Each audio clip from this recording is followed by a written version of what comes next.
No hospital will touch you now, my mother said. And 30 people at my cousin Dana's engagement dinner went so quiet I could hear the ice settle in the water glasses.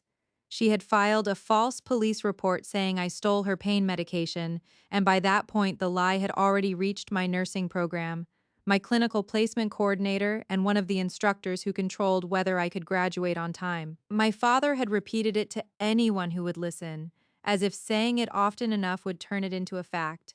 And I was 24 years old with $11,600 in student debt, a hospital placement starting in 12 days, and a criminal accusation hanging over my name. Then, on a Tuesday morning in late April, a woman in a Navy pharmacy smock called my phone and said 7 words that changed everything. I think your mother signed the refill. Before I go on, please take a moment to like and subscribe, but only if you genuinely connect with this story, and drop a comment telling me where you're watching from and what time it is there. I always love seeing where you're all listening from. My name is Hannah Whitaker. I'm 24 years old. Now let me take you back to Dayton, Ohio in March of 2023. I was in my second semester of an accelerated nursing program at Sinclair Community College, working 20 hours a week at a coffee shop on Brown Street and trying to keep my life quiet enough to survive it. Quiet was my goal back then. Quiet rent paid on time. Quiet studying at the scarred laminate table in my one-bedroom apartment above a dog grooming place. Quiet microwave dinners. Highlighters lined up by color. Alarm set for 5:15 every morning. If you had looked at my life from the outside, it would have seemed almost aggressively ordinary. I wanted that. Ordinary felt safe. My parents did not like ordinary unless they were controlling it. My mother, Denise Whitaker, liked to say she was close with me, but what she meant was that she expected access. She wanted my class schedule, my grades, my bank balance, my dating life, and an emotional response every time she decided to provoke one. My father, Ronald Whitaker, was less theatrical and somehow more dangerous because of it. He was the kind of man who could destroy your week in 3 sentences and then act puzzled when you cried. I learned very young that in our house, facts mattered less than whichever version my parents could repeat with the straightest faces. There had always been a golden child arrangement, though no one called it that out loud. My younger brother Mason got room to fail, time to recover, and explanations made on his behalf before anyone even asked a question. I got standards. I got warnings. I got told I was smart enough to know better every time anything in the family went wrong, even when it had nothing to do with me. That is how some daughters are raised, not as children but as storage. You hold the blame because someone has to. The older woman who saw all of it and never pretended otherwise was my great aunt Lorraine. Lorraine Pruitt was my grandmother's younger sister, 71 years old, silver hair cut bluntly at her jaw, lipstick the color of mulberries, posture so straight it made younger people sit up around her. She lived in Kettering in a brick ranch house that smelled like lemon oil and old books, and she had a way of asking one question that made a liar lose their footing. She had been at birthdays, funerals, graduations, and those long, brittle Christmas afternoons where my mother smiled too hard and everyone pretended not to notice. She never interfered dramatically. That was not her style. She watched, she remembered, she called things by their names. When I moved out at 22, my mother treated it as a personal insult. She said I was abandoning family when what I was actually abandoning was chaos. For a while, I still came by every Sunday carrying a grocery bag of laundry because their machines worked better than mine and because I was still trying to be the daughter who made things easier. My mother would ask leading questions while folding towels. How much was my refund check this semester? Did I still have access to Grandma Helen's old jewelry that had been given to me? Was I seeing anyone? Did my program do random drug screens? The questions came like pins sliding under the skin. Small, sharp, deniable. 2 weeks before my first major hospital placement, she called and asked me to stop by the house because she had a casserole dish of mine and some winter boots I had left in the hall closet. It was Thursday, March 9th, I remember because it was raining, that thin, mean rain Ohio gets when winter is not done with you yet, and the hem of my jeans was wet all the way to my calves by the time I reached their front door. She was strange from the beginning, too bright, too warm. My father was in the kitchen drinking coffee at 4 in the afternoon, which he only did when he wanted to stay sharp for something. My brother Mason was at the table, scrolling on his phone, saying almost nothing. My mother asked if I could help her carry 2 grocery bags in from the car.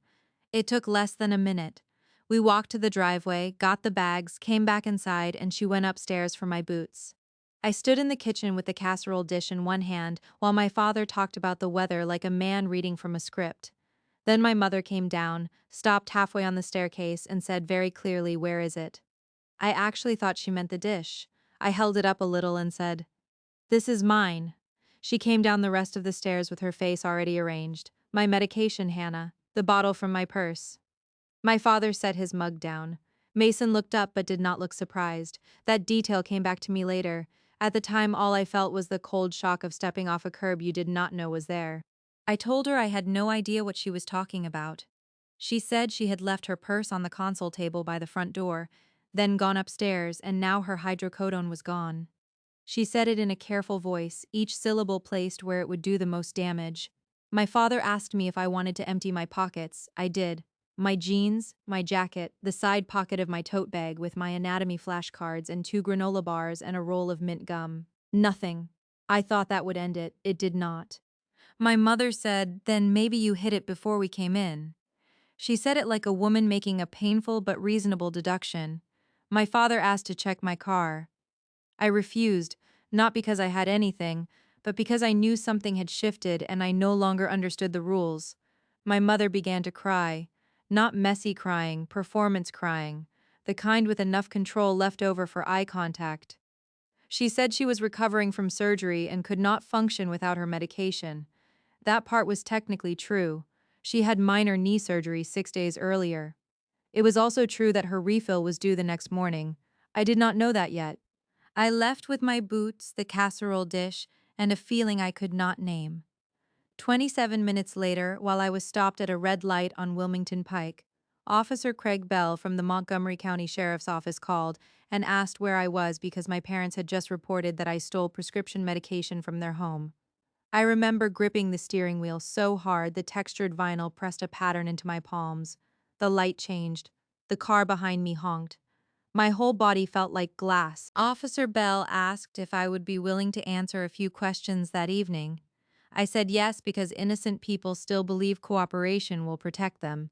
He met me in the parking lot of the coffee shop where I worked.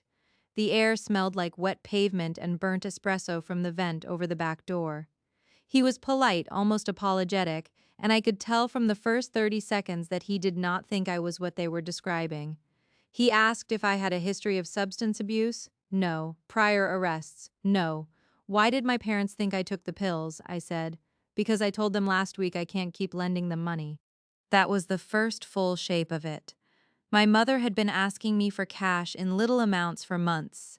$80 for groceries, $140 for the electric bill, $60 because Mason's tire was flat and payday was not until Friday. I had stopped saying yes in February after realizing I was paying their emergencies while skipping my own meals. My father had called me selfish. My mother had said family helps family. I had said I'm family too.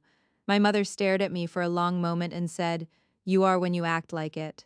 That is how long it took them to decide what kind of daughter I was allowed to be.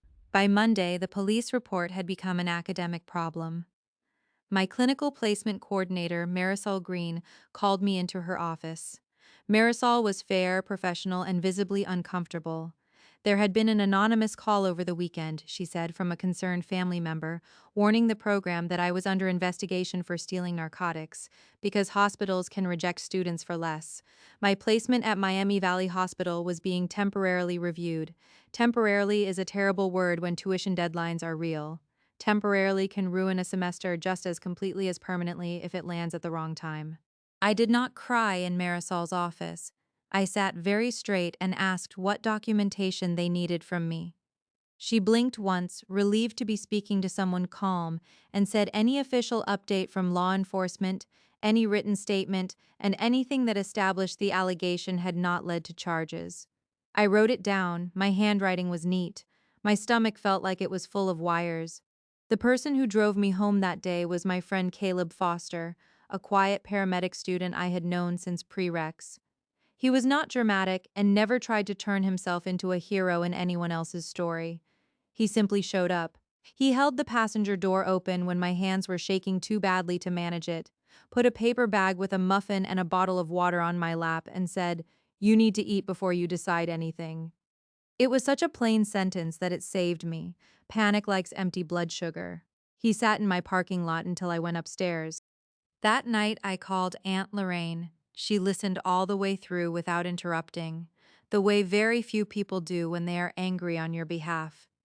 Then she said, "Hannah, I want you to hear me carefully. Confusion is their best room. Get out of it." She told me to write down every time, every date, every exact phrase I could remember. She told me to save screenshots in 2 places. She told me not to call my parents again without a witness or written record. And then she said the sentence I still think about when people tell women to keep the peace. Peace is not the same thing as silence when someone is trying to bury you. I spent that night at my table under the kitchen light, making a timeline on a yellow legal pad. March 3rd, my mother texted asking for $100. March 5th, I refused. March 9th, 4:12 p.m. arrived at parents' house. 4:39 p.m. call from Officer Bell. March 10th, my mother posted on Facebook, "Some betrayals come from your own child."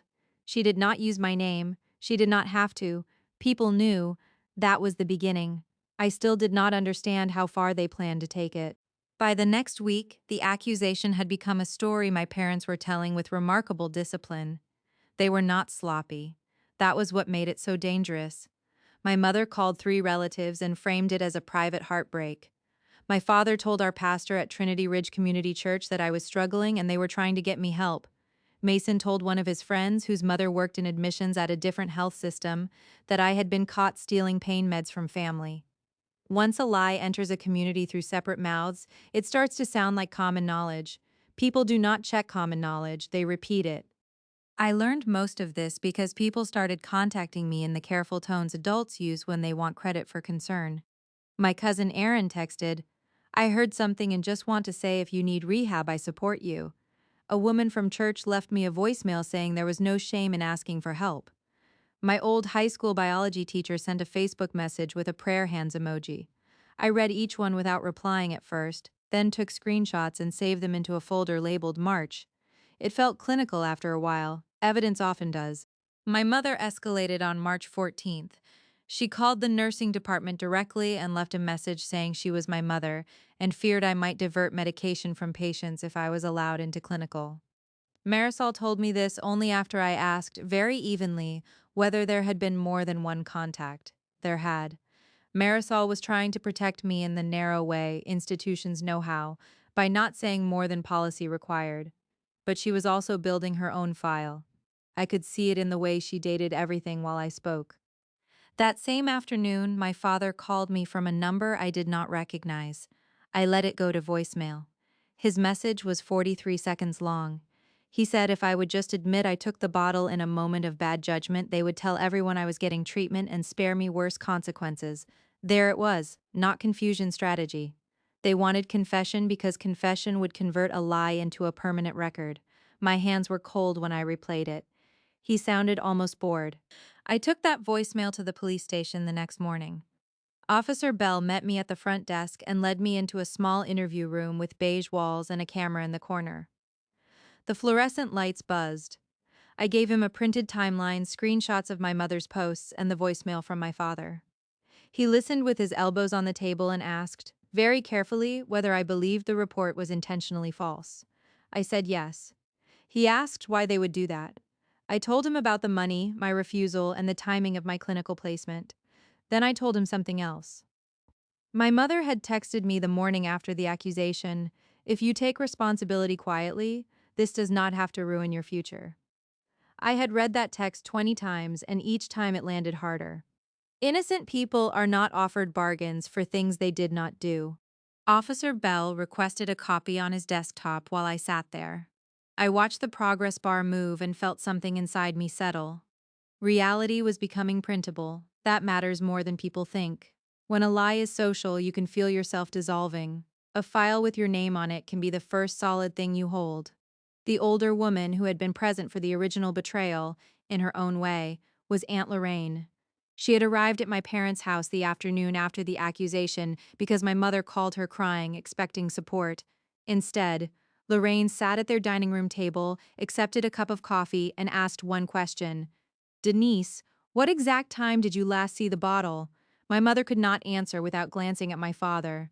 Lorraine told me this later, one hand wrapped around her teacup. That was when I knew they had rehearsed the feeling, not the facts.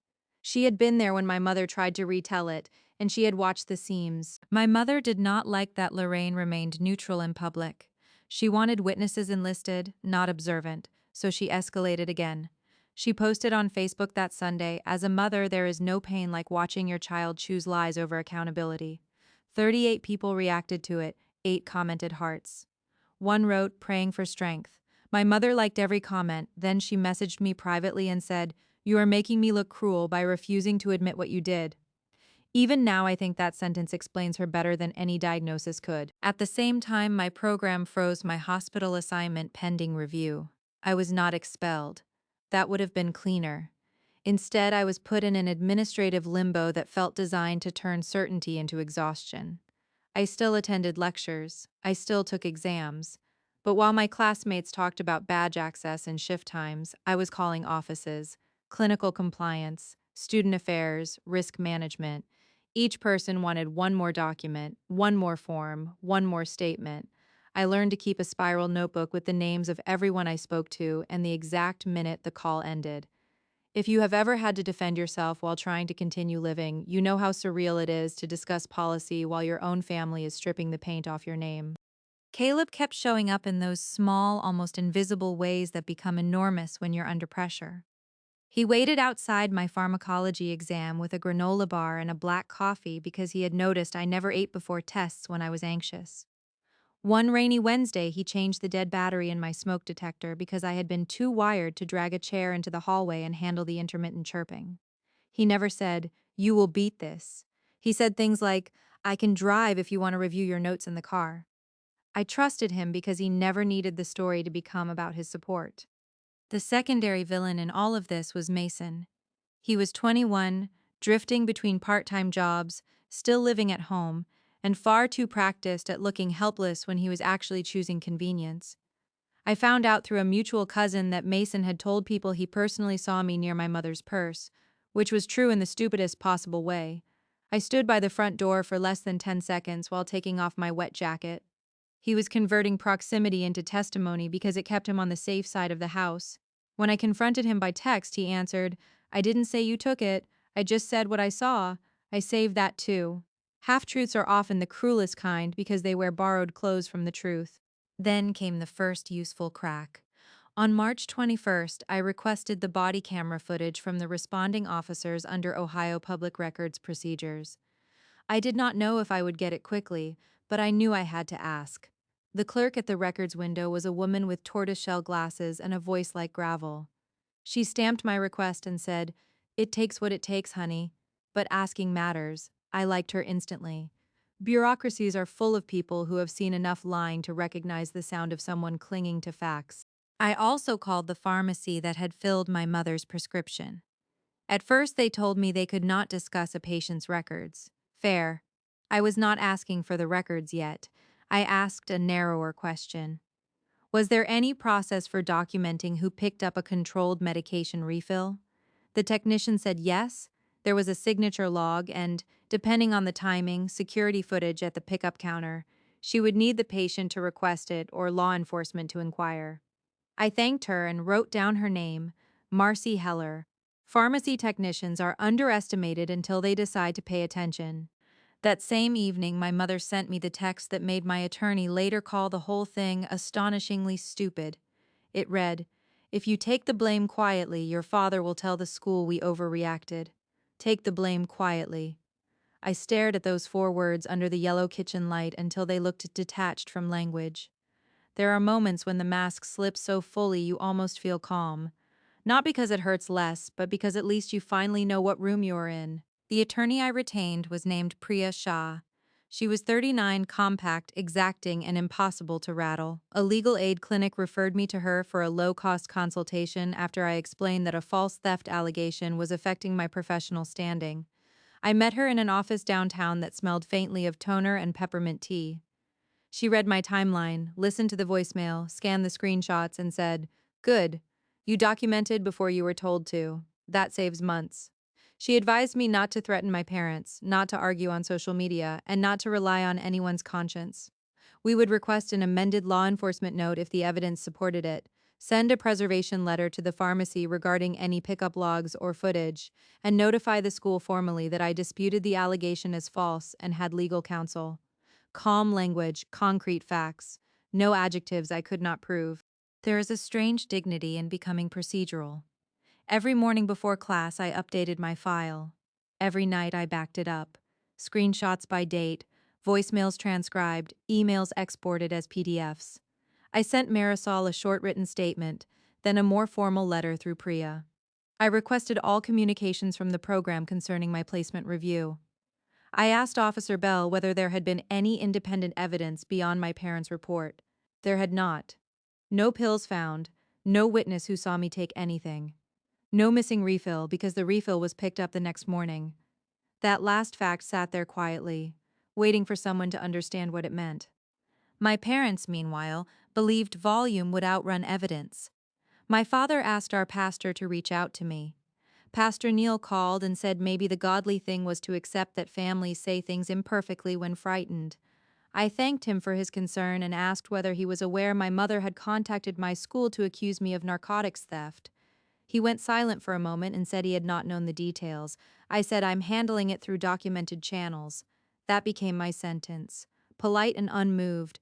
People hate it when you deny them an emotional mess to work with. On the last Sunday of March, Dana's engagement dinner was held at my Aunt Cheryl's house in Beaver Creek. Roast chicken, white tablecloth, tiny place cards because Cheryl liked things orderly. My mother wore a soft green blouse and the expression of a woman enduring private grief with grace. My father poured wine. Mason carried dishes. I arrived because avoiding the room would have been interpreted as guilt, and because Aunt Lorraine told me, "Never surrender a chair at a table built from your absence." She was already there in a navy cardigan with pearl earrings, watching everything. Halfway through dinner, after Dana showed off her ring, and everybody clapped, my mother decided to perform the line that opened this story. She said, "No hospital will touch you now." She did not raise her voice. She did not need to. The cruelty was in the confidence. She wanted me marked in front of witnesses. She wanted the humiliation to set like plaster before I could interrupt it. I looked at her and said, "That is not true." My father cut in immediately. "Then why is your placement under review?" There are times in life when the trap is less painful than the proof that they enjoyed building it. Around the table, I saw faces shift, some embarrassed, some curious, some relieved it was not their family this time. Dana put her napkin in her lap very carefully and stared at the centerpiece. Aunt Lorraine turned her glass one quarter turn and said nothing. That was her way of bracing. Then my mother said the sentence that told me exactly how far she would go. "Maybe losing this program is what saves your life." She said it with pity in her voice. I still remember the smell of rosemary from the chicken and how sickening it was to hear sanctimony over food someone had spent all day preparing. No one defended me. That part mattered, not because I expected heroics, but because silence has shape when it happens in a room full of relatives. That is how long it took them to let my mother try to erase me in public. After the engagement dinner, the pressure changed. It became less about the lie itself and more about persuading me to stop making it expensive for them. Relatives started contacting me with a new tone. Not concern now, fatigue. My Aunt Cheryl said, "Whatever happened, do you really want police involved with your own parents?" My cousin Aaron said, "Maybe your mom just panicked and said too much." Pastor Neil sent another voicemail suggesting family mediation. One of my mother's friends from church, a woman I had not spoken to in years, messaged me that good daughters know when to cover a parent's weakness. The sentence made me laugh out loud in my apartment, not because it was funny, but because it was so cleanly revealing. Cover, that was the assignment. I answered each person almost identically. "Thank you for reaching out." The report was false. It affected my nursing placement. I'm resolving it through formal channels and will not discuss it socially. After the fifth or sixth version, the words became less effortful. There is relief in repetition when the truth is simple. Meanwhile, the case kept growing teeth. On April 3rd, Priya sent a preservation request to the pharmacy and a formal letter to the nursing program confirming that I denied the accusation, that the allegation came from family members with an apparent retaliatory motive, and that we were seeking records from law enforcement and the dispensing pharmacy. She also sent my parents a notice instructing them to preserve all texts, posts, and communications relating to the allegation. My mother left me a 3-minute voicemail after that letter arrived. She was furious in a whisper, which is somehow more chilling than shouting. She said I was humiliating them, destroying the family, and forcing her to defend herself. Then she said, if you keep going, we will tell the school about the pills you took after your wisdom teeth surgery.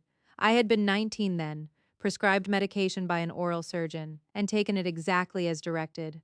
The reach of the threat was almost pathetic, but it still told me something important. She had run out of facts and started grasping for atmosphere. Officer Bell called on April 6th with an update. He had spoken with the pharmacy. My mother's hydrocodone refill had been collected on the morning of March 10th at 9:16 a.m., less than 18 hours after she reported it stolen. The pickup required a signature. He was requesting the log. I thanked him and wrote down every word. When I got off the call, I sat at my table with my pen hovering over the notebook and realized I was shaking for the first time in days, not from fear, from the beginning of release. Then came the woman in the navy smock. Marcy Heller from the pharmacy called me the following Tuesday morning at 8:07 while I was sitting in my car outside campus, reviewing fluid and electrolyte notes before class. Her voice was practical, a little rushed, but kind. She said, I think your mother signed the refill. Because Priya's preservation request had reached the pharmacy's corporate counsel, they had reviewed the signature log and the associated notation. The pickup had been made by the patient herself, no third-party authorization, no note about replacement for stolen medication, just my mother's signature on the controlled substance log and a pharmacist's initials beside it. I asked if they could provide that to law enforcement. Marcy said they already had. Then she added, almost as an afterthought, also, your mother asked whether the camera over lane 2 was always recording. I closed my eyes and leaned my head back against the seat. Sometimes the truth does not arrive dramatically. Sometimes it arrives in a voice asking whether you need anything else. That was not the final reveal yet. It was the spine. We still needed the larger room. When Officer Bell received the pharmacy documentation, he compared the timeline to my parents' original report. According to them, the medication had been in the house on the afternoon of March 9th and gone immediately after my visit. According to the pharmacy, a refill was picked up by my mother the next morning and signed for by her personally. There was no report from her to the pharmacy that the original pills had been stolen. No emergency replacement request. No attempt to secure the medication. Just a normal refill. Priya explained it plainly. They used the existence of a prescription to create a believable accusation. They forgot that regulated medication leaves regulated records. Some lies survive because they count on no one checking the boring parts. Aunt Lorraine visited me the day after that call. She brought a container of chicken and dumplings, a loaf of sourdough, and a yellow daffodil in a jelly jar because she said my apartment needed one cheerful thing that was not trying to prove itself. We sat at my table while late afternoon light turned the blinds into stripes on the wall. She listened while I explained the pharmacy signature and the likely amendment to the police file. Then she folded her napkin in half and said, Your mother mistook theater for evidence. It was one of the most precise things anyone said to me the entire spring. Lorraine had also been present for another small but crucial moment back in March, one I only fully appreciated later. The day after the initial accusation, she had seen my father take a black insulated medication pouch from the trunk of his Buick and carry it into the house before my mother called her upstairs to help look. Lorraine told me this quietly, almost reluctantly, because she preferred to speak only when sure. She remembered the pouch because it had a red pharmacy tag hanging from the zipper. At the time, she thought little of it. Later, after hearing the accusation, she realized the significance. My father's body had moved with the certainty of someone returning something, not searching for it. She gave that statement to Priya in writing. Older women who have spent decades being underestimated can be devastating witnesses. By mid-April, the school had enough to soften its posture but not yet enough to formally clear me. My placement remained pending while the police file was reviewed. That limbo was harder in some ways than the first panic. Vindication is not restful when it is delayed by process. I still took exams. I still worked shifts, steaming milk and smiling at customers. I still came home to an apartment that smelled faintly of laundry detergent and the dog shampoo from downstairs. But inside, I was split between two clocks, the one on the wall, and the one measuring how long my life could remain suspended because my parents lied. At this point, if you were in my place, what would have hurt more for you? The accusation itself, or watching people who knew you choose the easier story? That question stayed with me because the documents were starting to turn in my favor, but the social damage had its own stubborn half-life. The second major escalation came on April 17th. My father called my manager at the coffee shop, pretending he was concerned that I might have substance issues while handling cash. My manager, Terry Lawson, was 58, practical and not remotely impressed by family melodrama. She called me into the office, shut the door, and said, "I need to tell you something because I think you're being targeted." Then she played the voicemail on speaker. My father's voice, calm and paternal, asking her to be vigilant. Terry stopped it halfway through and said, he sounded rehearsed. I could have hugged her for that sentence alone. She emailed me the file and gave a statement to Priya that same day. Another institution, another attempt, another record. The third escalation was smaller but uglier. Mason posted an Instagram story from my parents' kitchen with a caption that read, "Some people cry victim when they're caught." It lasted less than an hour before he deleted it, but 3 people sent me screenshots. I added them to the folder. When I later confronted him through Priya's process, he claimed it was not about me. Nobody believed that, including him. Then came the administrative turning point. On April 24th, Officer Bell told Priya he would be filing a supplemental note indicating that the original theft allegation was not supported by independent evidence and that subsequent pharmacy records materially contradicted the complainant's timeline. He could not force my parents to confess. He did not need to. In bureaucratic language, the floor had shifted. That same week, Marisol emailed me that my clinical placement was likely to be reinstated once the revised documentation was received. Likely, another careful word, but this time it felt like a door unlocking. The room where the final truth surfaced was not a courtroom, and not the police station. It was my grandmother Helen's 79th birthday lunch on May 7th at a private room in a restaurant in Centerville. White tablecloths, iced tea sweating into paper coasters, helium balloons tied to a chair at the end. My mother attended because she never misses a chance to control a family narrative in person. My father came in a blazer despite the warm weather.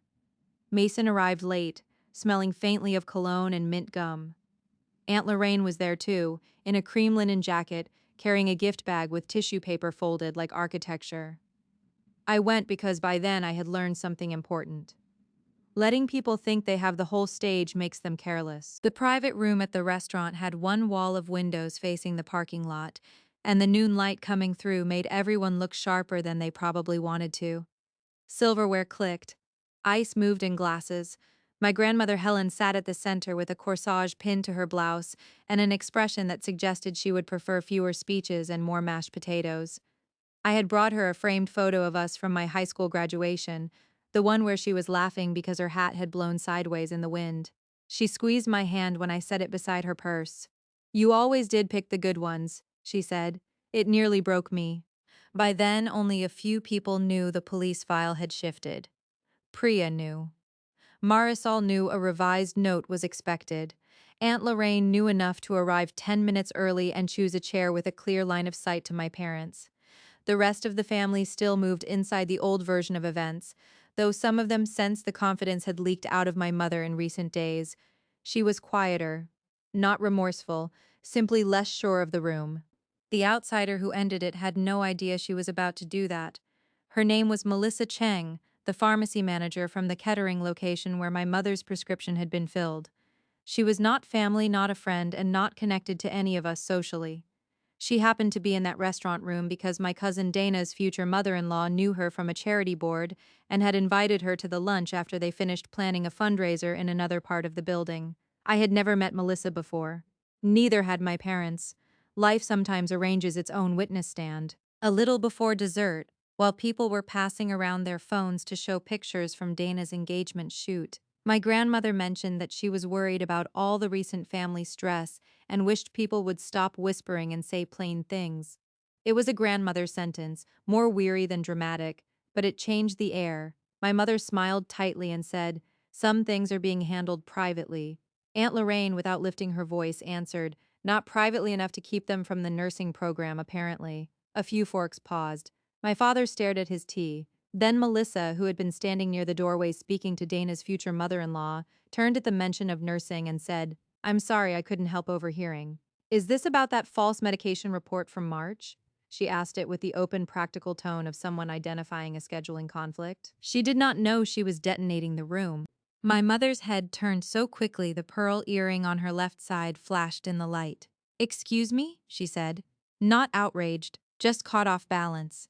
Melissa stepped a little farther into the room, one hand still on the strap of her tote bag, and looked from face to face.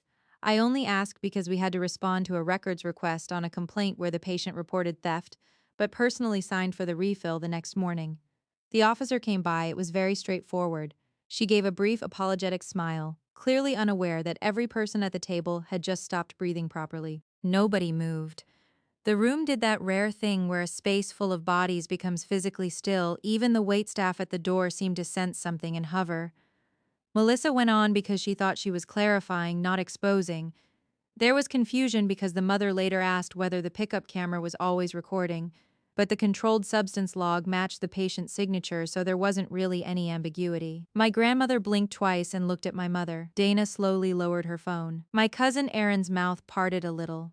Aunt Lorraine folded her napkin once, set it beside her plate, and said, in the same voice she might have used to ask for more bread, "Denise, is this the same medication you said Hannah stole?" My father reached for his water, missed the stem of the glass and knocked it sideways.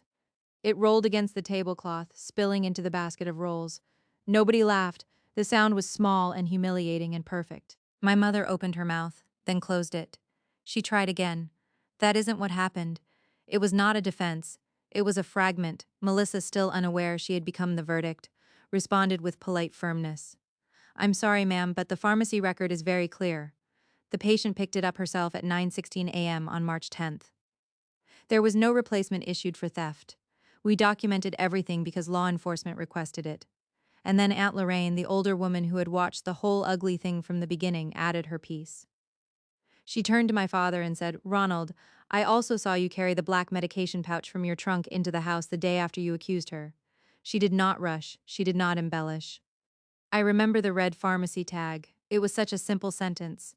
It landed harder than shouting ever could. Mason made a sound that was almost a laugh and almost a choke. He stared at his plate as if food might save him. Then, very quietly, he said, "Mom told me it was missing already." There was his reckoning. Not redemption.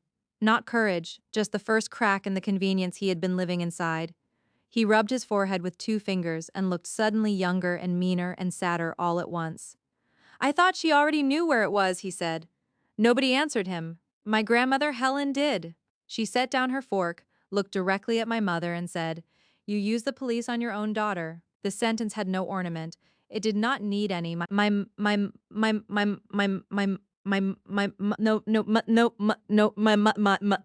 no, no,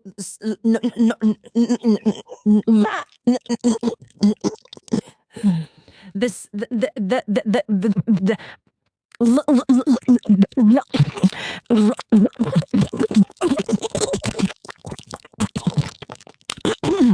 in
Mm.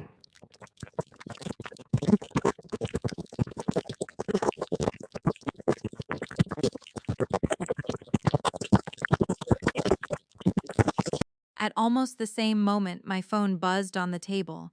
It was an email from Marisol. Subject line, clinical placement reinstated. I did not open it immediately. I just looked at the words while the room sat in the wreckage of the truth. There is a point at which winning no longer feels like triumph and starts to feel like oxygen. Melissa finally realized from the silence and the faces that she had walked into something far bigger than a pharmacy clarification. She looked mortified.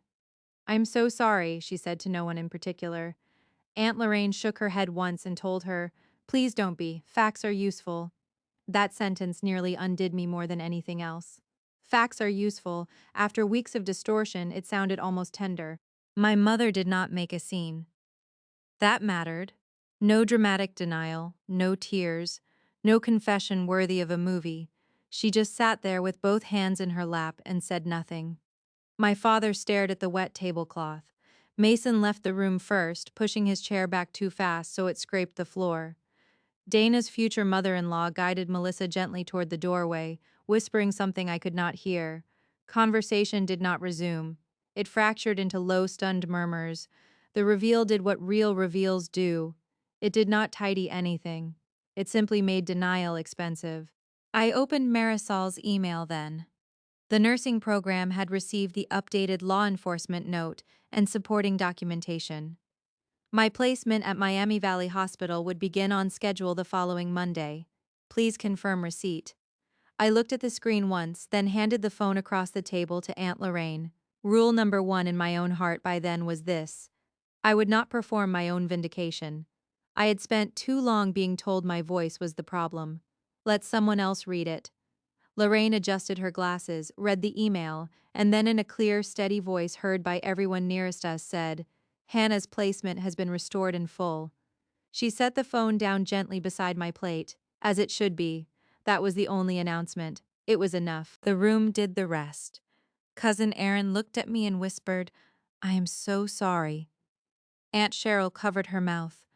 My grandmother reached across the table and patted my wrist twice, the way she used to when I was little and got overtired at family events. My mother remained silent. My father finally said we were worried. It was a broken little sentence, the last shelter he could think of. No one picked it up for him. That is the thing about truth in a room full of witnesses. Once it becomes public, it no longer belongs to the person who suffered alone. It starts moving through other people without your help. The week after my grandmother's birthday, consequences unfolded in the ordinary, unglamorous ways that matter most. Officer Bell finalized the supplemental note and sent confirmation through Priya that the original allegation was unsupported and materially contradicted by pharmacy records. Priya then submitted the updated documentation to the nursing program with a request that any internal notation reflect the disputed and unsupported nature of the complaint. Marisol called me personally on Thursday afternoon and said, "You are cleared to begin Monday." Her voice was warm in a way it had not been allowed to be before. Institutions rarely apologize elegantly, but relief has a sound. I heard it. I started my placement at Miami Valley Hospital at 6:30 the following Monday morning. The lobby smelled faintly of disinfectant and burnt toast from a cafeteria somewhere down the hall. My new badge was stiff on its clip. The unit lights were too bright. The floors polished enough to reflect shoes, and for the first hour I felt as if I were walking through a life I had almost lost. When my preceptor, a nurse named Elise Garner with kind eyes and a brisk step, asked if I was ready, I said yes and meant it. Not because I was unhurt, because hurt and readiness are not opposites. Word spread without me doing anything. That was one of the strangest parts. I did not call relatives to explain. I did not post online. I did not send a group text correcting the record. I did not have to. Dana told her mother, who told Aunt Cheryl, who told Pastor Neil with a different tone than before. Aaron texted two cousins an apology and included enough detail that it moved. My grandmother mentioned at Bridge Club that there had been a misunderstanding involving a false accusation and pharmacy records. In a small church community, that was effectively a press release. By the end of May, the same people who had once sent me prayer hands were suddenly avoiding my mother's eye in the grocery store.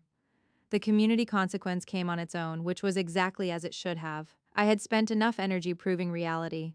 I was not going to spend more managing their embarrassment. My parents did attempt one final approach. On May 19th, my father emailed asking if we could meet privately as a family and move forward.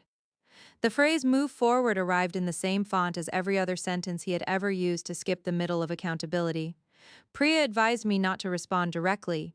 Instead, she sent a short note stating that future communication should remain in writing and relate only to correction of any remaining third-party misinformation. My mother sent no apology. Mason sent one text at 1:12 in the morning that said, "I should have said something sooner." I believe that he meant it and also that it was nowhere near enough.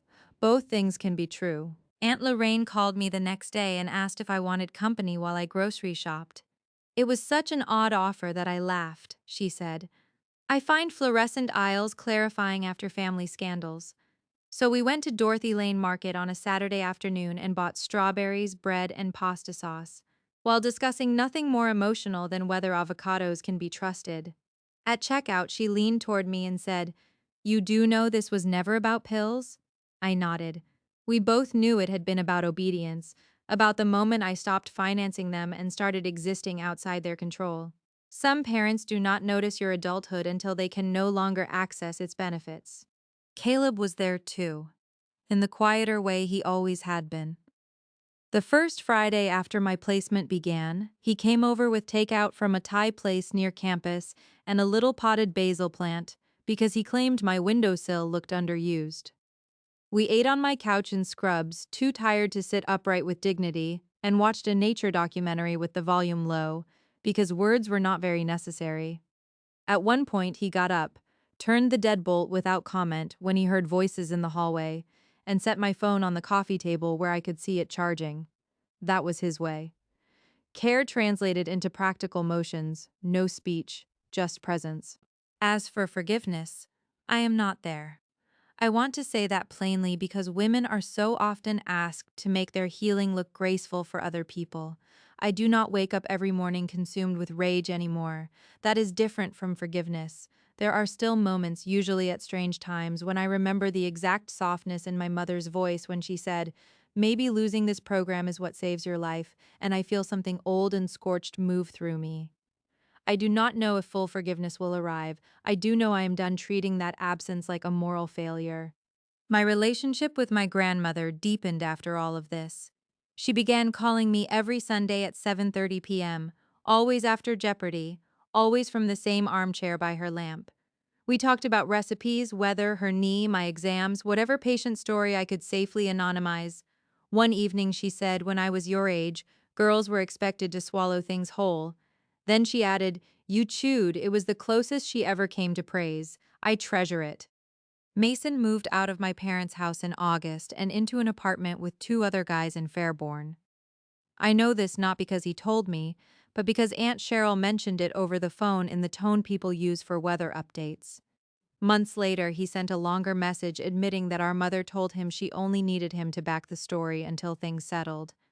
He said he had convinced himself it was temporary and then did not know how to back out once the school got involved. That is what cowardice often looks like up close. Not malice in every moment. Just repeated surrender to the easier side. I did not absolve him. I replied, "I hope you tell the truth faster next time." It was more kindness than he earned and less than reconciliation. By fall, I was deep into clinicals and finally sleeping through most nights. The first time I handled a medication pass under supervision without my hands shaking, I went into the supply closet afterward and stood there for a second longer than necessary. Rows of labeled bins, clean plastic smell, the soft mechanical hum from the medication fridge. I thought about what it had cost me to be in that room and how close I had come to losing it because my parents wanted leverage. Then I went back out and finished my shift. There's one more thing I should say, because it matters to me. The day after my placement was reinstated, I changed my emergency contact forms, not in anger, in clarity. I removed both of my parents' names and listed Aunt Lorraine first, Caleb second. Filling out that form took less than 2 minutes.